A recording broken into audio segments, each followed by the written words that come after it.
All right, Giants offense, 49ers defense. Bad news for the Giants. As expected, Saquon Barkley out, although Brian Daboll, the head coach, was trying to create the impression they were going to take it all the way up to the 90 minutes before kickoff before they made Saquon Barkley inactive. He is ruled out. Andrew Thomas, left tackle, is out. There's the rest of the information as relates to who won't play. Wan'Dale Robinson, expected to make his debut.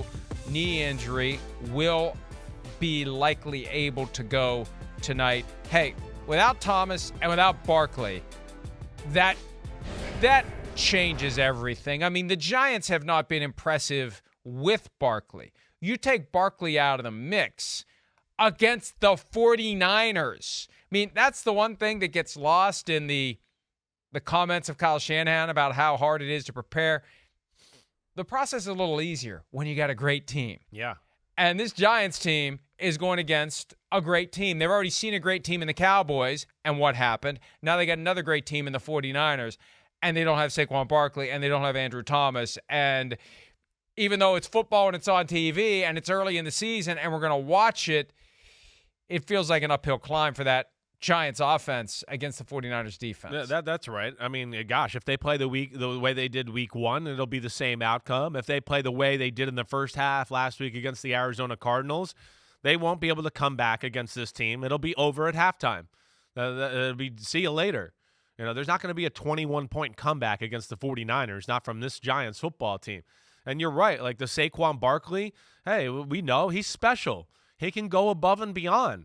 You know, making plays out of, in the run game or just the quick passes out of the backfield. That's one of his greatest values right now because why? They don't protect all that well. And honestly, the Barkley thing, of course, bothers me as a Giants fan. But like Andrew Thomas and then not having their starting, what is he, the left guard, Bredesen, and not having either one of them against this group, like you're saying, this is special. It's an all-star D line. Bosa, Armstead, and Javon Hargrave? I mean, are you kidding me?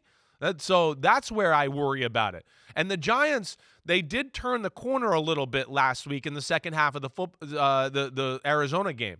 Just as far as they changed their approach a little bit, right? Last year, we know it was run. It was, read option, Daniel Jones, a quarterback design run, play action, 5 or 8 or 10-yard throw over the middle. But what we've seen in the first 2 weeks is everybody is playing for that. Everybody's playing for the, intermediate passes. And this is what changed right here. This was the third quarter. The Giants finally came out and said, all right, we can't live in this 5 and 8 yard world anymore. We got to open up the field. Arizona was just playing downhill and all over everything. And then all of a sudden they just said, okay, we're going to have to trust our protection a little bit. And see if we can't stretch the field and then open up the rest of our offense. And that was the big thing to me, Mike, when I watched back this game on film a little bit, was just that, yeah, they sent Jalen Hyatt deep down the field, Darius Slayton, Waller. So they got a little more aggressive. And then that opened up the rest of their offense to which they want to run on a consistent basis. But that'll be the question tonight. Can they do that?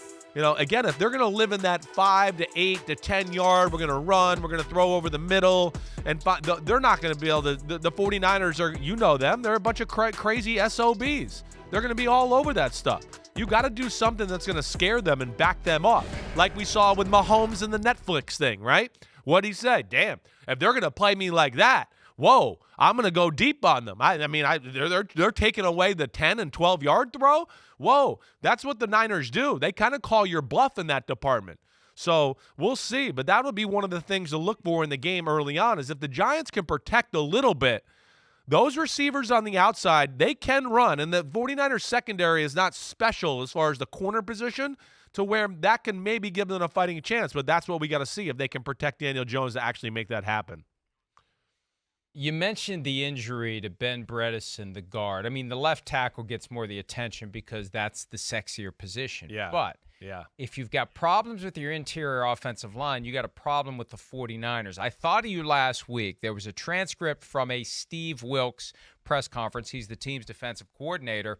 And he started talking about what Eric Armstead does to disrupt and collapse the pocket and make it easier for the guys on the outside like Drake Jackson and Nick Bosa to get to the quarterback.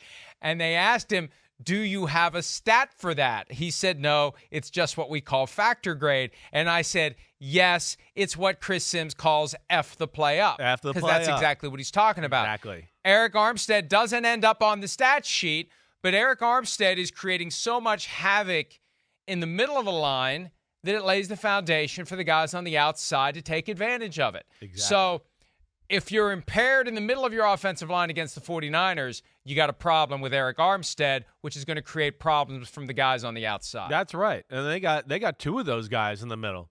They do. And they F the play up a lot. And yeah, it's their ability to push the pocket. And then Armstead's such a giant that he puts his hands up in the air, and it closes off a quarter of the field for the quarterback because you can't see around him. It's like a big pillar in the way. Like, what? What is that? I can't. So you can't throw over him. Like Takeo Spikes at a Bills game. Yeah, right. Exactly right. Right. There's an obstruction of view there for sure. And then of course, yeah, you got to pick your poison a little bit. Because it's like, wait, we'd want to help this guy out, but now we're going to leave this guy singled. And that's where the 49ers pose a lot of problems. And Steve Wilks, and, they're a little more multiple in their defense than they have been in years past. They're a little more creative. So it'll be interesting to see how that all shakes out tonight. The Giants certainly are going to be climbing, or an uphill battle here. They're going to have to play their best football to try to pull off an upset on the road against the 49ers. Hi, it's Mike Florio. Thanks for watching PFT on YouTube. Hit subscribe for the latest news and analysis from Pro Football Talk.